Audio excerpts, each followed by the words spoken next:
Добро вечер, почитувани гледачи.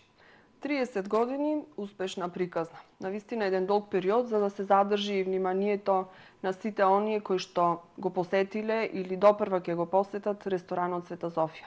Мислам дека нема турист кој што дошол во градов кој што не наминал во ова веќе култно место, не уживал во неговите убавини, убавите специјалитети и посебно местоположбата веднаш Карши црквата Света Софија. Впрочем, потоа го добила и ресторанот своето име. Вечерва на мое големо задоволство, собственикот на овој ресторан, познатиот угостител Димитри Пендовски, инаку Митко Пендов, разговаравме непосредно пред емисијава.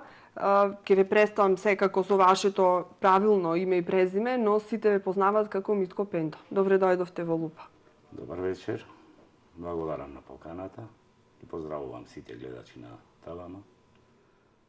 Се надевам ќе успееме да ни раскажеме една убава приказка за еден голем успех, 30 години ресторанот Света Софија. Се надевам дека со тоа ќе поттикнеме и други млади луѓе да им покажеме дека угостителството е една интересна професија, дека може добро да се работи и добро да се живее.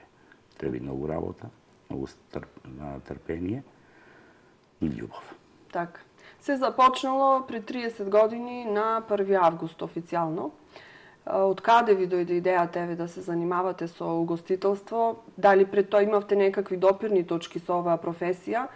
Дали имавте можеби некои предци кои што се занимавале со тоа? Од каде желба и љубов и какви беа почетоците? Ајде малку потсетете не.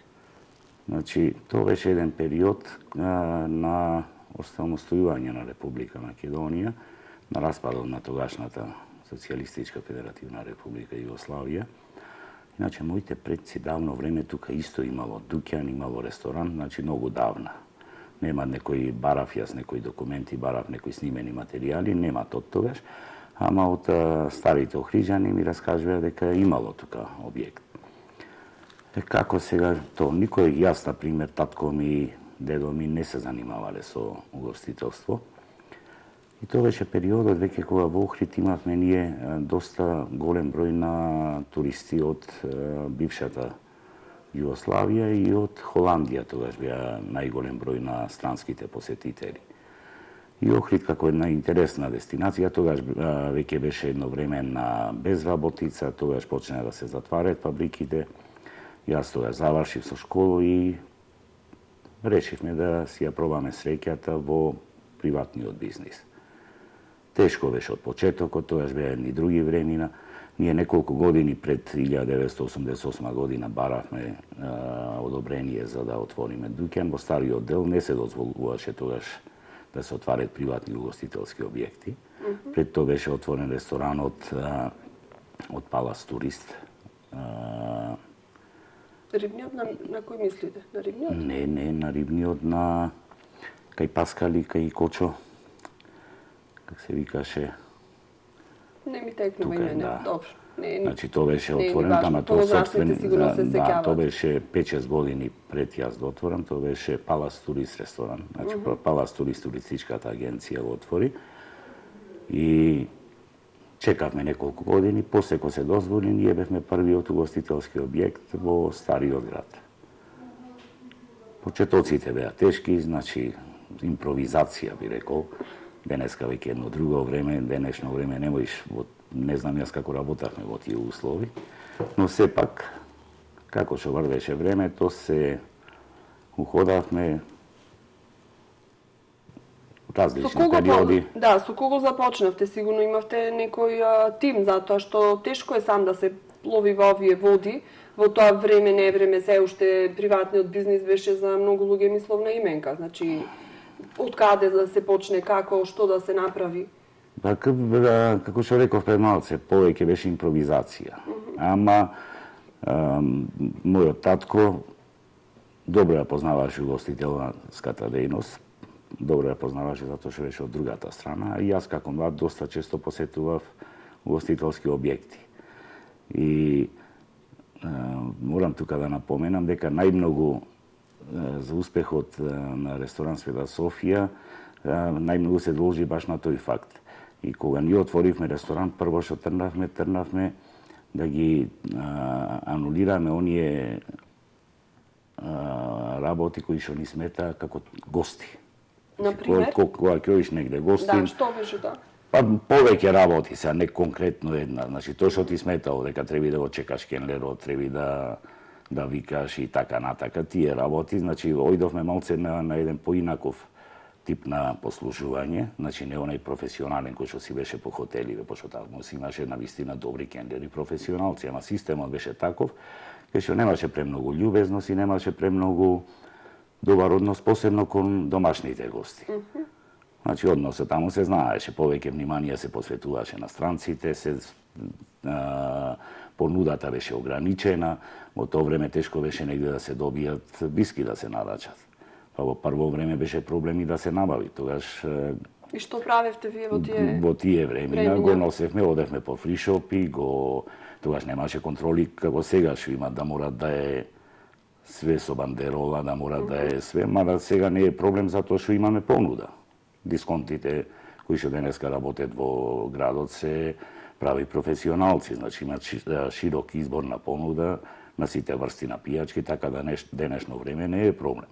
Тогаш требаше да патуваме до граница негде, па да го шверцоваме, да го кријаме, за да можеме да им дајме на гостите на понуда, за да имат поширок избор на пијалаци. Истото тоа беше, например, сега во ресторанот Света Софија имат некаде околу 150-160 врсти на македонски вина. Една широка лепеза, каде што имат понуда за сите гости. Како во смисол на квалитет, така и во смисол на сорти и на различности. Значи имат повеќе врсти поевтини вина, имат и најскапите, најквалитетните македонски вина. И тоа е добро, затоа што можеме да им понудиме на туристите на вистина еден голем избор на македонски вина. Порано се знае, постоеја Смедеревка и Кавадарка. После некое време излегоја првата серија од Тиквеш, тогаш беа поквалитетни вина, Тага за југ и Белан. И понатаму се отворија и нови винари, сега на вистина Македонија може да се пофалит и да понудит, а ние како угостители можеме да понудиме на бројните туристи на вистина широк избор на квалитетни вина. И кога почна, значи, да тргнува работата? Ете, значи, започнавте вие со овој бизнис, нешто што можеби не ви беше докрај познато, но се встурнавте во тие води. Значи, и како се тоа се одвиваше? Значи, главно беше менаџирањето беше важно затоа што нормално зедовме професионалци да работат, ама на еден поинаков принцип и на еден поинаков начин. Како во кујна, така и за послужување. Ние учевме од нив, тие ни ги дадоа првите насоки, тогаш беше исто потешко да се набавят квалитетни продукти. Денеска во месарниците имаме широк избор на секакво месо. Тогаш беше проблем да се набави и добро месо. Значи, тогаш не можеше, како сега што имат бифтек што може да се најдобар, како што може поквалитетни видови на месо да се самата месарница да ти ги одвои да ти ги понуди, тогаш требаше да земаме цели прасина, цели бутои, па да ги двоиме и така натака. Значи, денеска е многу полесно ако во тој поглед. И во тие години, како што кажав, поминаа, па низ ресторанот Света Софија се поминати едно 20 добри кувари. Од секој нешто се имплементирало, се земало, некој добар дел, некои други, тие самите пак нешто учеле од кај нас, па сега го применуваат на некое друго место. Така да 30 години било цело време учење и цело време надпревар со времето со гостите. Значи, никогаш не е угостителството не е еднозадаено. Јас сум сигурен дека во Охрид ние имаме доста добри ресторани и добра понуда. Јас сум бил на многу места по светот, сум шетал и можам со задоволство да кажам дека охридскиот угостителски еснав е на едно високо ниво, може да се носи со познатите светски дестинации во тој поглед. И низ овие години, значи, прво беше социјализмот, еден друг начин на работа. Так. После тоа дојде распадот на Југославија. еден поинаков тип на работа, престанаа да идат бројните гости од Србија. Ги зафативте сите периоди. Сите периоди. Па транзиција, па тука е периодот на војните, па на недостаток на бензин, така натака. Секој период имал своја тежина. Дали имаше моменти кога бевте, да речам, на работ, дали ќе обстојувате и понатаму или не? Не.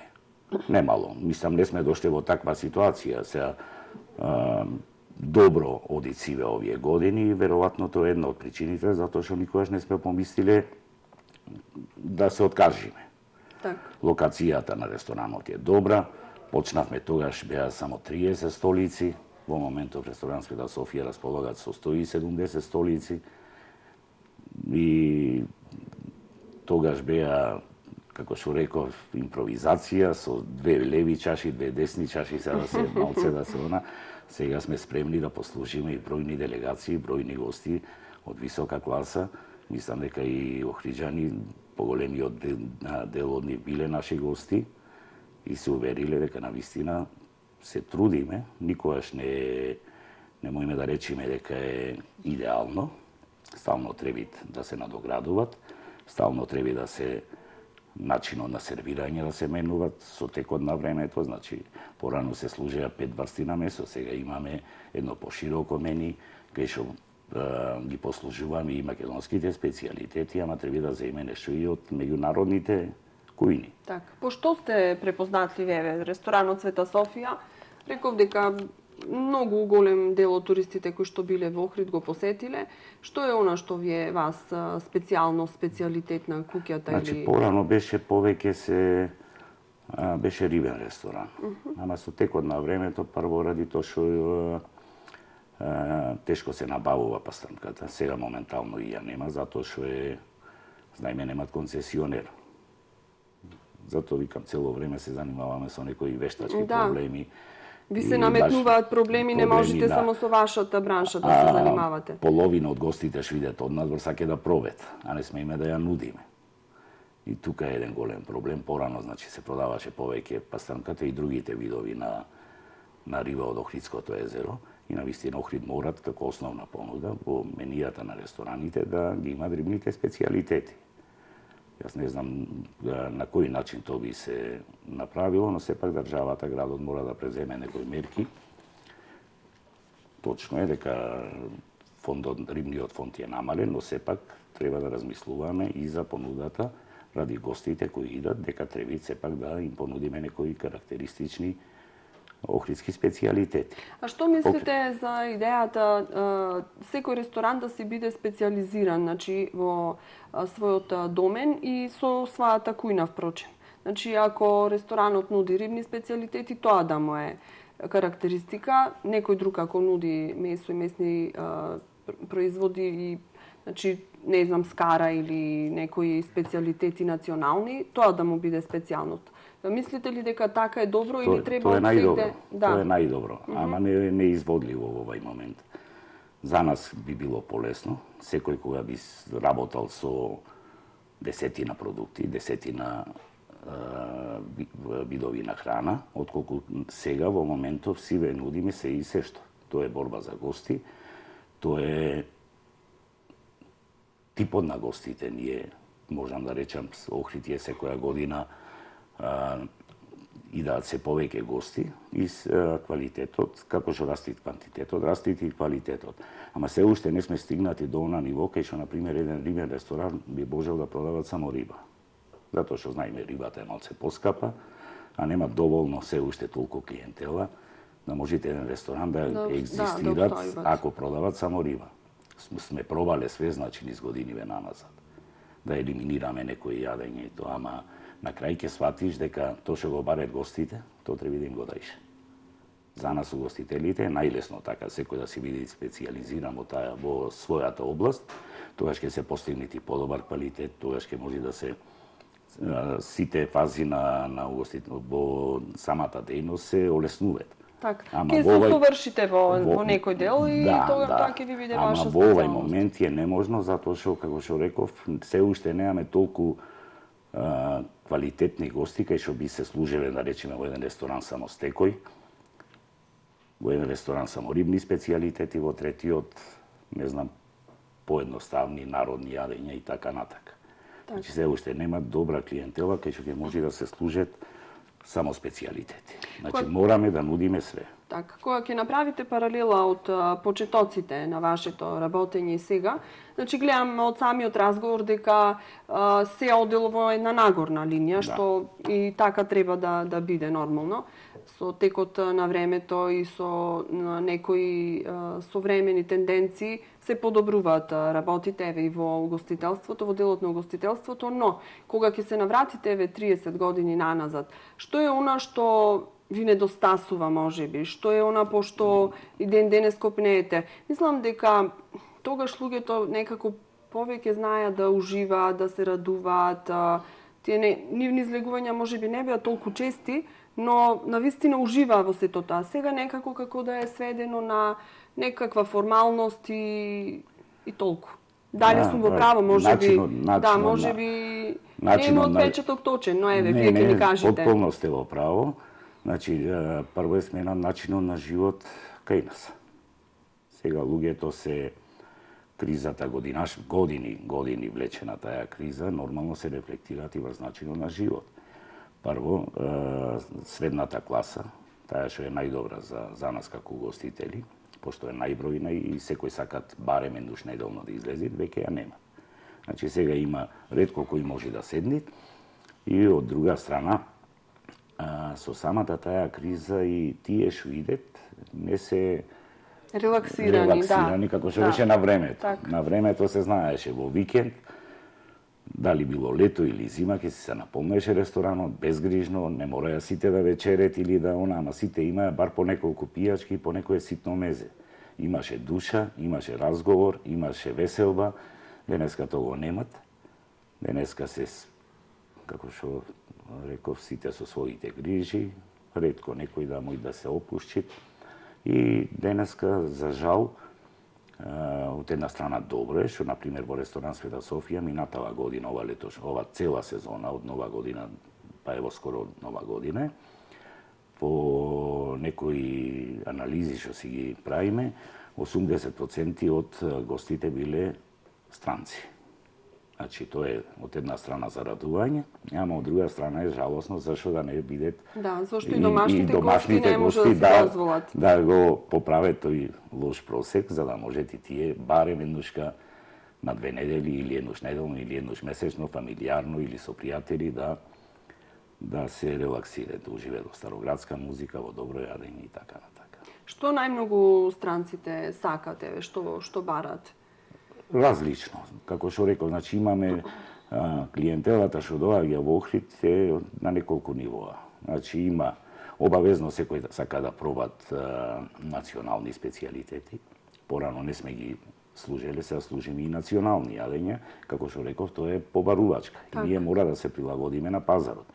До пред 5 години не спремавме национални специјалитети, сега ги нудиме и нив, пошто имат голема побарувачка. Секој сака нешто национално да пробат. И нормално рибата. Рибата, секој што, кој ние кој ќе на море, барем еднушка ќе сакаме, без разлика што е поскапа, сакаме да пробаме некоја врста на риба да... Која риба ја нудите, бидејќи пастрмката ја нема, значи... Сега нудиме морски риби, нудиме, до пред неколку месеци беше дозволен риболовот. Значи, најмногу се барат пастрнката и белвицата. Крапот, јагулата, плашицата. Так. Имаме ли специјалисти за нивно подготвување? И имат. Во Охриджани од времето, на времето, например, главен кувар беше мајка ми. Без разлика што земавме, ама таа без разлика што беа школовани кувари, добри кувари, јас мислам дека поиќе тие научија. Таа беше надзор тука, значи, поиќе научија од неј се отколку ние од нив, затоа што сепак во Охрид рибата била... Готвењето не е само рецепт, туку и марифет, значи треба да се знае, што повеќе, што помалку да се стави. Ние дома, јас се сеќавам, на времето, секој втор ден јадевме риба. Правиме муваме за едно угло време, кој имаше риба, кој можеше лесно да се набави, кога и ние самите ловевме тогаш. Така да, искуството домашно на припремата на риба е сепак нешто посебно. Так. И тие рецепти, тие начини на припремање и ден денеска ги практицираме во ресторанот. Дали имате некакви рецепти кои што ги чувате во тајност? Кои што си се ваши заштитени и оние кои што работат во тој ресторан, кога ќе заминат од тука, не треба да ги применуваат на друго место? Не, самите риби од Охридското езеро се имаат свој специфичен вкус. Не треба многу некои посебни рецепти. Најважното во сето тоа е љубовта. Ако го спремаш со љубов, ако навистина сакаш не само да ги земиш парите, туку навистина гостите да уживеат, тогаш е лесно. Така. Ако гледаш само на материјалното, тогаш не можеш да го спремиш кој што треба. Ко секоја работа и вие дома кога ќе спремате, ако го спремате со љубов за вашето семејство е повкусно. Па исто едно јадење не е секогаш исто по вкус. Да. Зависи многу од расположението во кое што се така. подготвува, да. Кога сме кај кадарот, знам од вашиве колеги и воопшто кога сме дискутирале на тема угостителство и туризам, генерален проблем е тоа што немаме соодветен кадар, години наназад веќе, иако потенцирам дека малку е нелогично затоа што имаме и средно угостителско училиште, имаме и факултет за туризам и угостителство, а стручен кадар немаме. Може би има, но не ја работи таа работа за која што се обучил. Како е кај вас ситуацијата? Не, проблемот е исти. Значи, голем проблем е квалитетен персонал. И то не е само сега, ова е години назад. Само што порано можеше полесно да се изменаџират, затоа што помал беше и објектот, помал се беа и други објекти, полесно можеше. Иначе стално во Охрид бил проблем со угостителски кадар. Со тоа што на времето, например, за сезона ни беше многу полесно, можевме да земаме персонал од Скопје, од Источна Македонија и така натака, кои идеа 3-4 месеци, една врста печалба или една врста комбинација на одмори и печалба. А сега, за жал, тие сите за време на летото одат надвор. Одат во Грција, одат во Хрватска, нормално платите се таму повисоки, не бог знае колку повисоки се од тука и имаме сериозен проблем. Затоа што порано можевме ние, например, во летото да се направи доволно резерва за да се исплаќат персоналот и на зима. Сега веќе овие последниве 2-3 години и тука сме веќе се продолжува сезоната, така да ни ќе имаме еден помал проблем веќе и се надевам тој тренд во годиниве што доаѓаат ќе биде уште поповолен. Значи ќе можеме да ги држиме и преку зима истиот број на персонал.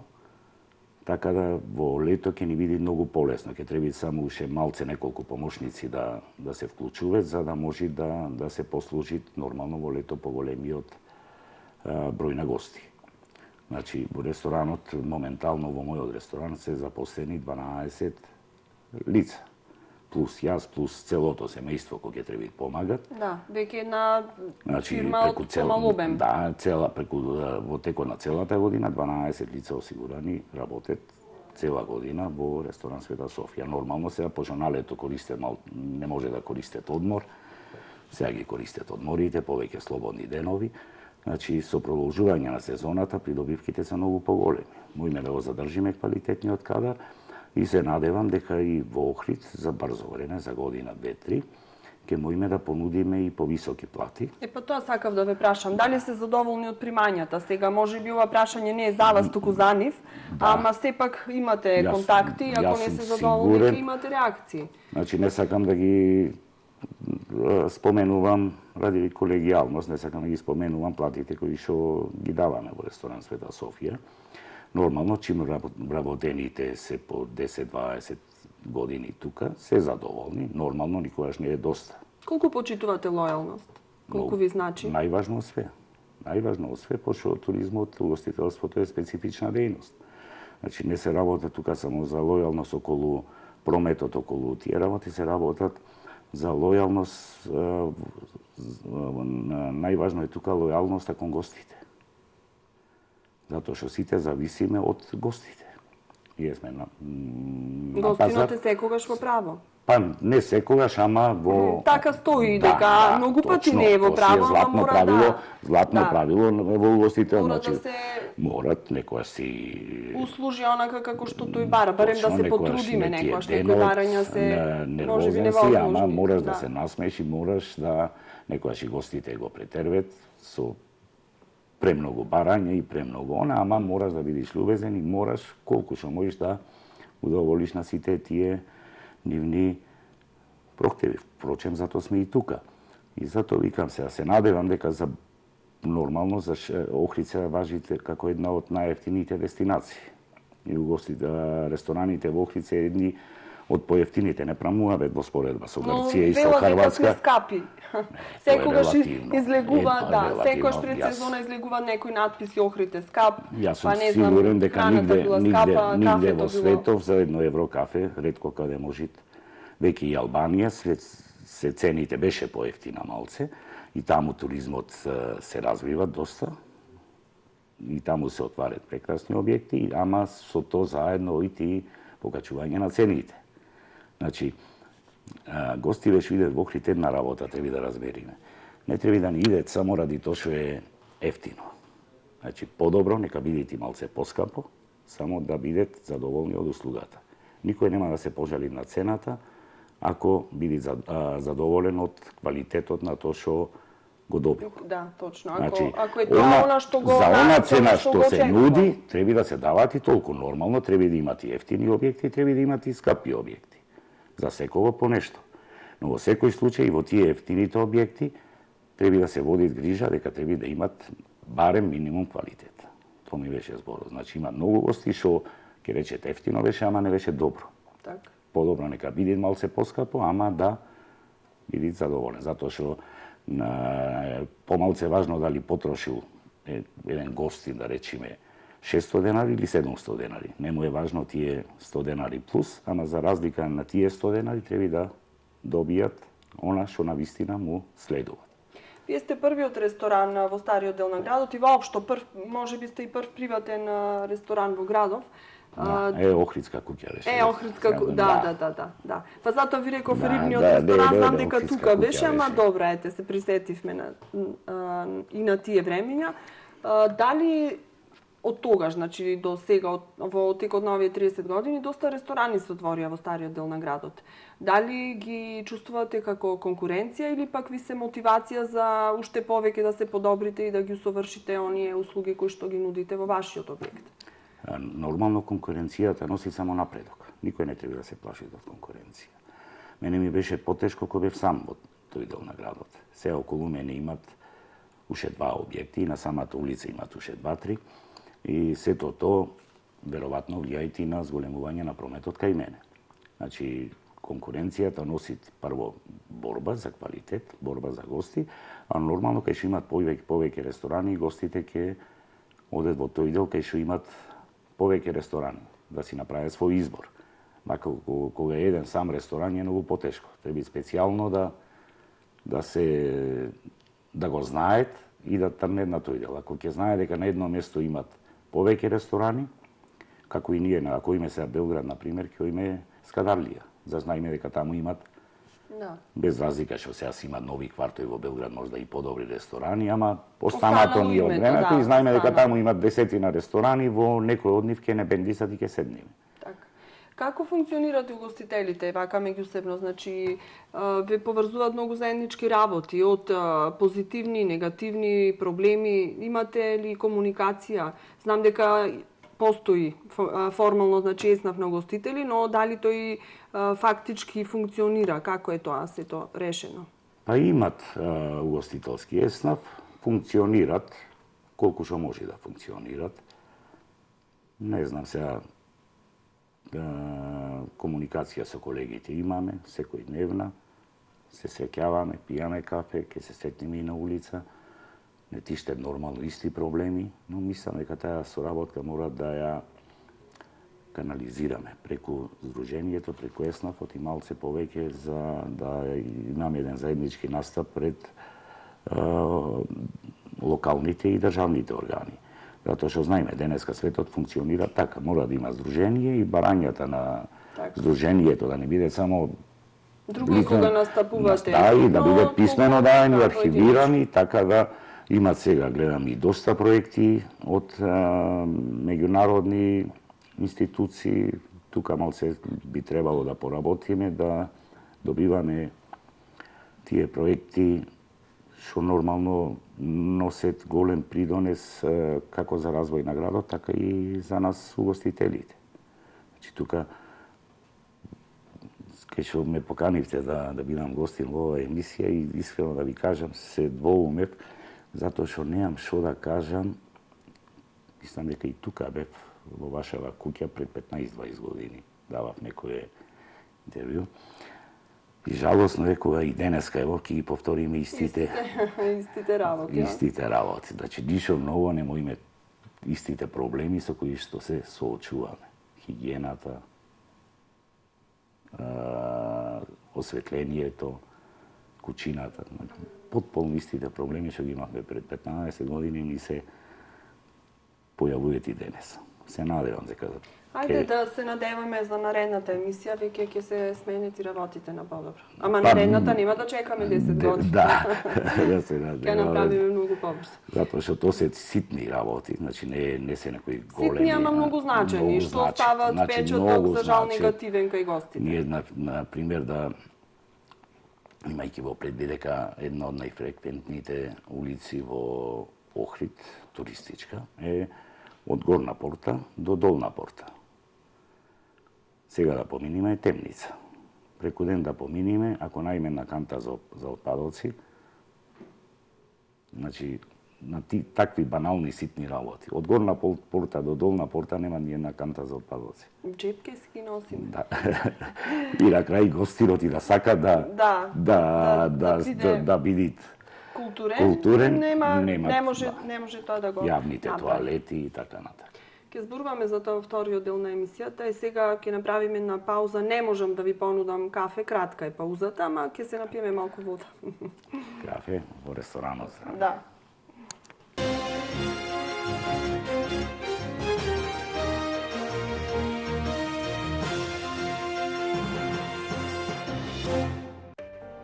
Artwall ви ги представува најквалитетните декоративни производи за внатрешно уредување на вашиот дом или деловен простор.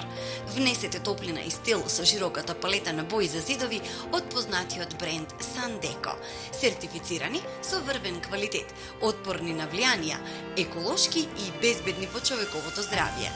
Уникатни тапети произведени со посебна технологија од специјални материјали. Над 130 модели, од класични и софистицирани до ултрамодерни и светскиот тренд 3D тапети со илузија на камен, метал, дрво, мермер, цветни и геометриски релјефи, пластифицирани и лесни за одржување. Внесете посебен шарм со расвета и лустери со LED технологија и модерни зебра завеси. Посетете Невоструга, веднаш до салонот за мебел Љачка. Artwall – нова енергија во просторот. Ало, кој е? Кај си бе, брат, кој ти е овој број? На лајка си 079, а можеш и бројот со префиксот да си го задржиш? Супер попуст за Black Friday. Нарачај онлайн сим картичка со Лајка Макси или Лајка Мини и доби 3 месеци по цена за една месечна преплата. Слушна емче, што мислиш да одам јас на лајка? Атва Home Center. Почнавме во Кичево, а присутни сме и во Охрид во строгиот центар на градот, наспроти на платниот центар на Евана и во Струга, во непосредна близина на црквата Свети Димитрија. Најубавите и најкреативни подароци по најприфатливи цени ќе ги најдете во нашите продажни салони. Тука сме и за вашата градина. Разубавете ја со помош на нашите алати и машини и создадете креативни декорации со богатиот асортиман градинарски цвеќиња и растенија. Со над 10.000 производи од домашни и странски производители, уредете го вашиот простор и купувајте подароци без да го оптоварите домашниот буџет. Продолжуваме и со постојаните неделни акции со атрактивни цени. Атва Home Center. Трговско-забавниот центар Вилич Вања Камчев ве поканува во новиот ресторан Бистро Вилич. Бистрото Вилич нуди мало, но сладко мени со високо квалитетни оброци, а најсладки ќе ви видат најниските цени и располага со најмодерна игротека, нов хотел, ресторан од висока категорија и кам маркет со паркинг за 300 возила. Бистро Вилич ве поканува да ги пробате вкусните јадења по најниски цени, а воедно и да уживате во пријатниот амбиент на трговско-забавниот комплекс Вилич Вања Камчев. Телефон 046 251 621. Подгответе се за топла зима со помош на Кармен Бау Центар. Не ја пропуштајте понудата на шпорети на дрва од производителот Смедеревац, камините на пелети од програмата Фабиго, како и печките на цврсто гориво од истиот производител. Кармен Бау Центар, за топлина во вашиот дом. Традиција и квалитет. Преку 50 годишно искуство. Житолеп Охрид. Житолеп Охрид ви нуди широка палета на производи од сопствено производство.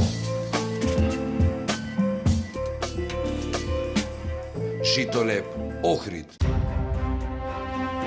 Подравка со гордост ви представува 60 години од нашите најголеми легенди, кои веднаш не освоија и се уште го прават тоа, бидејќи кога е од срце, тоа се памети. Незаборавни вкусови. Подравка.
Не сме во ресторан Света Софија, ама сме во емисијата Под лупа со господинот Митко Пендов. Јас сепак Митко Пендов, ќе ви се обраќам, да.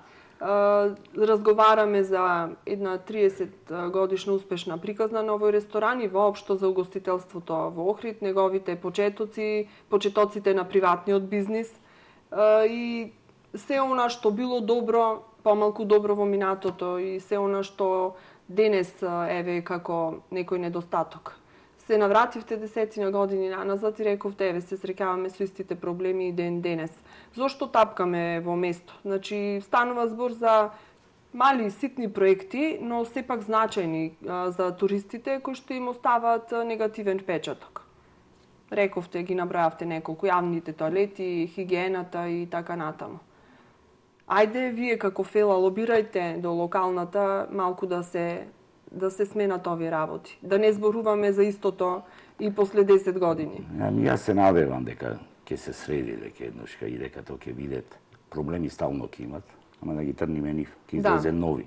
Така. Да им дадеме можност на други проблеми да се јават. Ние од стариве не можат други да ни дојдат. Значи, развојот на туризмот во Охрид последниве години, би рекол, на вистина имаме зголемен број на гости, како квантитативно, така и квалитативно. Но треба да ги видиме причините кои се. Значи, тој дел се должи на работата на локалната, дел се должи на работата на државната власт. Но најголемиот дел, зашто виде гостите, е тоа што светот стана мало. Туризмот е гранка што во светот се развиват све поиќе и поиќе. Секој сака да прошетат. И да види нека нова дестинација, нешто ново не откриено. И нови дестинации, а сето тоа е благодарејќи на Фејсбукот, на Букингот и на глобалните системи, кај што Охрид веќе го можат многу лесно да го најдат на туристичката карта на светот.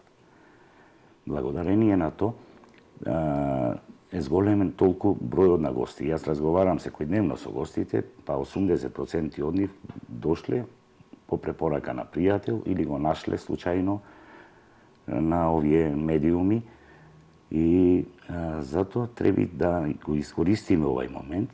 Едно време јас имам речено дека не ни посакувам во Охрид имат премногу гости затоа што наеднаш во една сезона да се зголеми, да се дуплира бројот на гости, затоа што не можеме да ги издржиме, немат кај да ги сместиме, не можеме да ги сервисираме. Немаме доволно гости, ни угостителски објекти. Вака на прв поглед изгледа дека во Охрид имат премногу ресторани и кафетерии, но не би се сложил со тоа. На Охрид му фалит ушче, му фалит самото, тоа ќе донеси и квалитативна, и нормално требаат и све повеќе објекти од различен тип. Еве, ова нека е поттик за младите, да се Зато занимават со бизнис. Овие хитно треба да ги елиминираме овие банални пропусти. Затоа што утре ќе се соочиме со нов тип на проблеми со зголеменоста на бројот на гостите. Колекторот нон-стоп ни висит надгла. Еве да се надеваме дека владата конечно ќе преземе, па ќе се решиме, решат овие ќе се работи, излезат други. Затоа мора да го зачуваме прво езерото, затоа што гостите овде не идат. Ние не можеме да се такмичиме со една Грција, да нудиме плажарски туризам.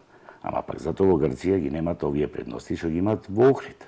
Значи, природата, културата, историјата, традицијата, чистиот воздух, најменije кој ќе име одмор во Грција треба да спијаме со клима. Овде може да се спијат на вечер во една климава е многу погодна за вистински одмор. Значи тие треба да ги искористиме тие. Само ако немаме претерана бучавост. Бучавоста, па мислам јас дека малку по малку почна да се следуваат. Да, ова лето малку се стави некако треба да се признае. И тоа се должи на типот на гостите. Јас се сеќавам на времето ние имавме доста проблеми со инспекцијските и со полициските служби, затоа што со работното време. Мислам, јас не сум таков тип на ресторан што прави некоја галама, но сепак имавме проблеми. Ама зашо беше проблемот?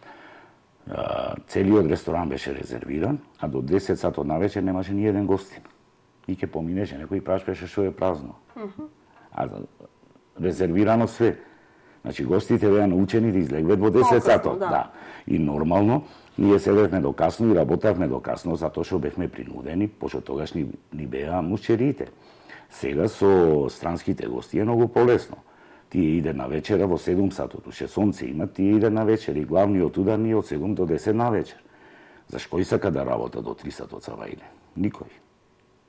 Така се менеа малку годиниве, Значи, составот на гостите и гледаме дека нема премногу млади гости, туку Охрид имат веќе посериозни гости, што се и сигурен сум остават и малце поиќе пари во градот, во сите облици, купват сувенири и трошат по ресторани и плаќат поскапи хотели, отколку онај немам против никој и такви и млади гости ни требат. Треба забава и за нив, но сепак тоа треба да види во објекти кај што нема да ги избркаме овие другите. Ние како охриджани ќе издржиме буџавоста, мене не ми сметат. Сигурен сум дека и на многу други да им сметат, малце ќе преминиме преку тоа, пошто сиве живиме од туризмот. Но жално е ние ако со таа буџавост ги бркаме добрите гости. Па имаше и такви ситуации. Имаше, да. Многу поплаки од добрите гости за буџавоста. Мислам дека ова година, претходнава беше подобро, се надевам дека и следната година ќе се посвети малце внимание и на тој фактор, што сигурно ќе влијае на подобрување на гостите. Празници се ближат, доаѓа нова година, па потоа јануари ни е цел со празници исполнет. Очекуваме гости од секаде, атрактивен е Охрид во тој период на годината. Се паметат се уште забавите во Света Софија за дочек на нова година. Нешто подготвувате годинава и... Значи, порано новогодишната прослава беше 90% со наши гости. Да. А сега е 90% со гости од надвор, повторно. Од една страна е добро, од друга страна жалосно се. Кој како ќе го... Значи, има најави, капацитетот на ресторан Света Софија за новогодишните празници е 80% веќе пополнет во овај момент. традиционално гости од Србија, од Бугарија. Истите се најавени од истите земји и оваа година најголемиот број на резервации, така да Охрид ќе биде полн за новогодишните празници. Сега тука е исто она подршка што ја бараме. Вие знаете дека јас учествував и во формирањето и во на Сдруженијето Богојавление и од пред 2 години го препуштивме на градот и на црквата. Наша цел како Сдружение тогаш беше празникот да се искористи за привлекување на гости. Значи имаме ние водици, имаме карневалот во Вевчани, ги имаме сега пред Нова година католички Божик, кои што го слават и Грција и Бугарија и во странство. Значи ги спомнувам Грција и Бугарија, пошто ни се соседи. Јас сум сигурен дека со една подобра кампања таму може да бројот на гости за тие празници многу повеќе да се зголемит. Значи немојме ние да чекаме сами да ни дојдат гостите. Тоа е понал како на пример овде кој е 8 септември, нашиот празник, ние сме бомбардирани со ефтини аранжмани за Бугарија и за Грција. Така ние треба да ги следиме празниците во соседството. И да тогаш да нудиме поевтини аранжмани, нормално за овај луфта период, што би рекле, да се малце продолжит и да се надополни со помала заработувачка, ама мојме сепак многу е важно да направиме еден континуитет.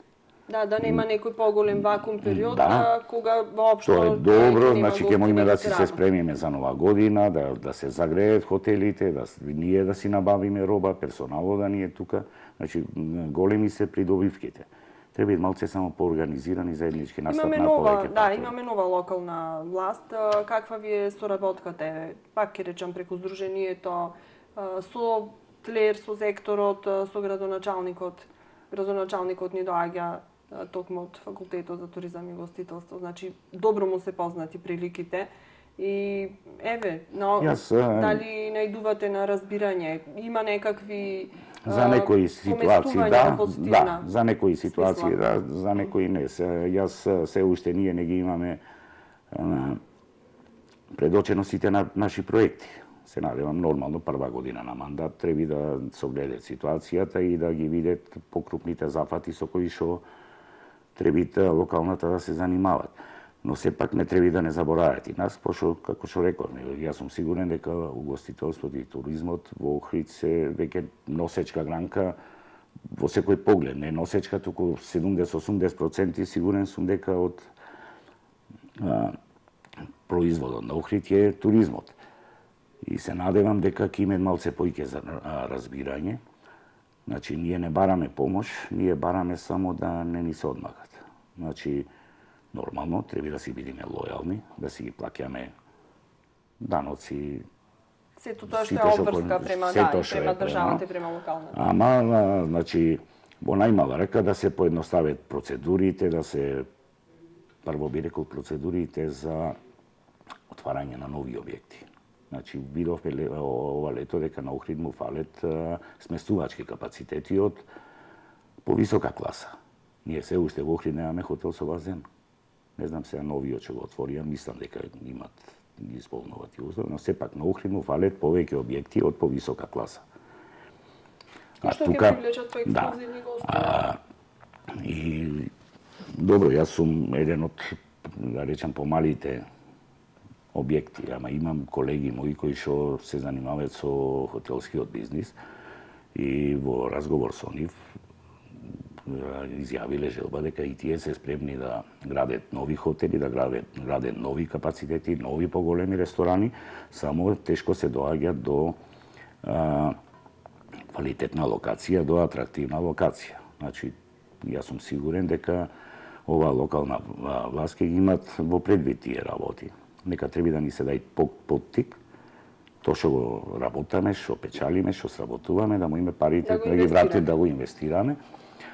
Тоа ќе биде во интерес на сите, не само на нас како инвеститори, угостители и така натака, туку бенефит е и за луѓето што ќе работат, и за даноците што ќе ги прибират понатаму државата и локалната.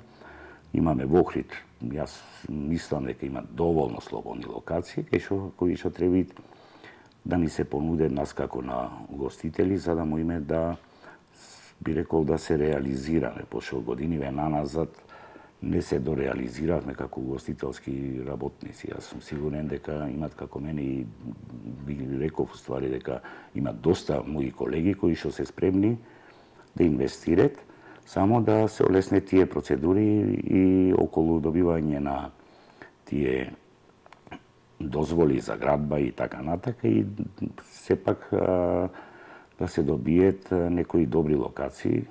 Сега пазарната цена е висока, си ве знаеме, но сепак треба инвестициите се нешто што ни е неопходно во овој момент. Така, господин Пендов, 10 години бевте концесионер на плажата Потпеш заедно со вашиот партнер. Што се случува сега? Значи, до каде, затоа што имаше една ситуација и дискутабилно дали повторно ќе добиете вие концесијата или не, до каде е работата? Затоа што мислам дека и ова место како што Света Софија ви е во душата, и тоа ви е, бидејќи од едно запоставено катче на Охридското крајбрежје, кое што многу малку од луѓето го знаеа, освен оние кои што со кајче поминува за Канео, направивте една навистина убава атрактивна плажа, убаво место, и мислам дека и емотивно сте веќе врзани, и жалосно ќе ако и понатаму не го продолжите тој бизнис. Но ете, нема фер плей нема во бизнисот. Не е за фер плей, нормално. Што се случува? Јас во контекст на ова пред малце што го зборува. Значи во секаде, секој град или секоја држава, успешните бизнисмени ги заштитува и им помага. Значи помошта не треба да е финансиска. Нормално за успешен проект треба да се наградит, да му се овозможи уште повеќе да го разработат и да го расширит и да го направит попристапен, поубав и така натака, а не напротив да такви беа законите. Сега тука не можеме многу да, значи мораше да се распишат нови концесии. Сега ние во моментов сме во жалбена постапка, значи второстепена комисија треба да одлучуваат за нашите жалби. Мислиме дека сме во право и дека на крај би рекол правдата ќе победи. Значи никој овдека сите сме равноправни на пазарот, секој има право да понуди нешто ново, секој има право да добија дел од крајбрежјето и дел од државниот и локалниот имот за да може да реализира некои своји проекти. Јас, како што реков пред малце, во Охрид имат премногу слободни локации кај што секој може да изради што сакат. Значи, овие сиве што ги спомнавме, Потпеш, Канео, Куба Либре, сите тие беа едни до пред 10 години беа да не речам џубришта, туку беа запуштени места кај што никој не ги користеше. Так. Никако капачи, никако шетачи, ниту државата, ниту градот има некој чар од тоа, пошто не се плаќаат даноци. Сега, например, градот, државата земет даноци, земет кири, имаме сиве заедно, овие 5 плажи, па некаде околу 200 запослени и така натака. Значи, ние сме еден сериозен фактор во развојот на Охрид. И се надевам дека сиве овие работи ќе бидат земени во предвид и дека ќе продолжиме со концесионирањето. Кога ќе се знае судбината? Тоа зависи од второстепената комисија. А сега моментално сте се уште вие собственици? Да, моментално сме и тука ни беше дозволено до завршување на ова постапка.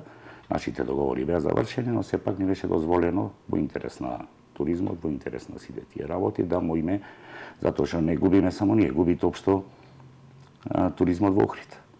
И се надевам дека ќе продолжиме со работа и дека ќе продолжиме, ќе ги направиме уште поубави, а сите други што имаат идеи, слободно на пазарот нек се јават, нека ги спроведе своите идеи во дело. Кој ќе успеат, кој нема да успеат, зашто ние знаеме, например, и сите плажи не успеа, имат плажи што се затворени. Значи, сето тоа е борба, сето тоа е работа. Се надевам дека ќе продолжиме да... Ќе поставите ограда на мостот на желбите? Не само ограда, тој треба комплетно да се ремонтират. Знаете дека проблематична е ситуацијата со тој мост затоа што не е легализиран, не е дивоградба и така натаму, но навистина стана потреба на градот. Да.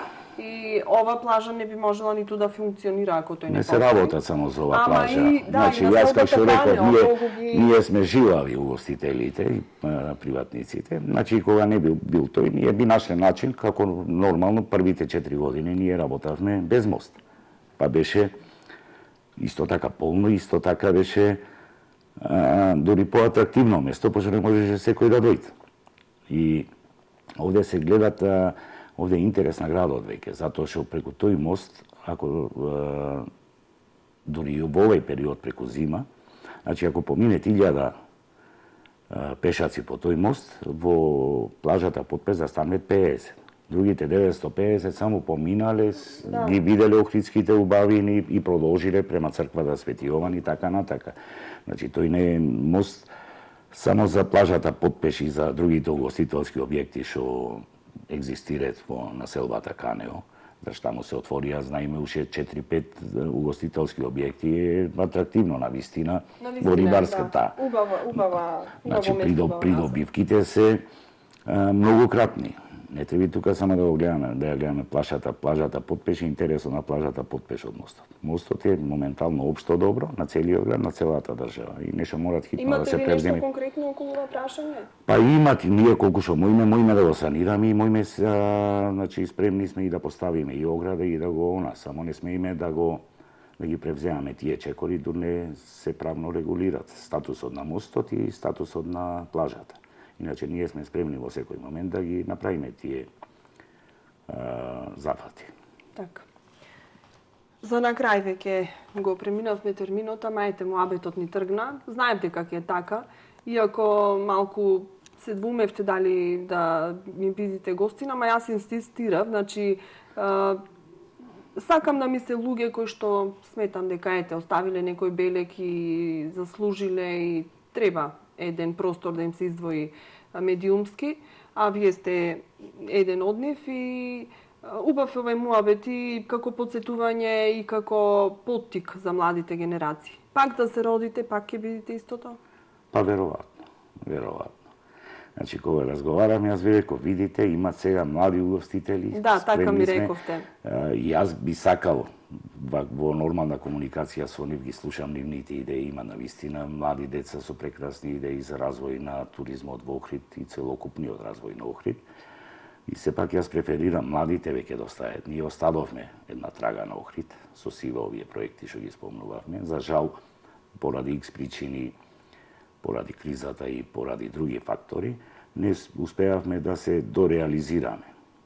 Но сепак се надевам тие млади луѓе, туризмот е, па би рекол, ево се покажува, може и добро да се живи од туризмот, интересна професија, со работа со луѓе, со секакви луѓе, многу познанства, многу пријатели и така натака. Затоа треба нив да им оставиме, да го развиваат Охрид и се надевам дека во тие нивни проекти што понатаму ќе ги спроведат, нема да имат кочници кои ние што имавме наведнаш. Посакуваме за нив поубави и поуспешни времиња и нека дочекат и тие 30 годишен јубилеј па и повеќе, секако ќе добијат простор за да си го кажат своето. Благодарам уште еднаш за учеството во Лупа и ќе ги следиме случувањата околу Потпеш. Сите сме живо заинтересирани што ќе биде, а посебно ете и со судбината на мостот, затоа што некако Охриѓани се врза за овој премин, за ова место и би сакале да биде, да постои, ама да биде направен по сите стандарди како што треба. Се надевам јас дека ќе ги направиме тие проекти. Поздрав до гледачите.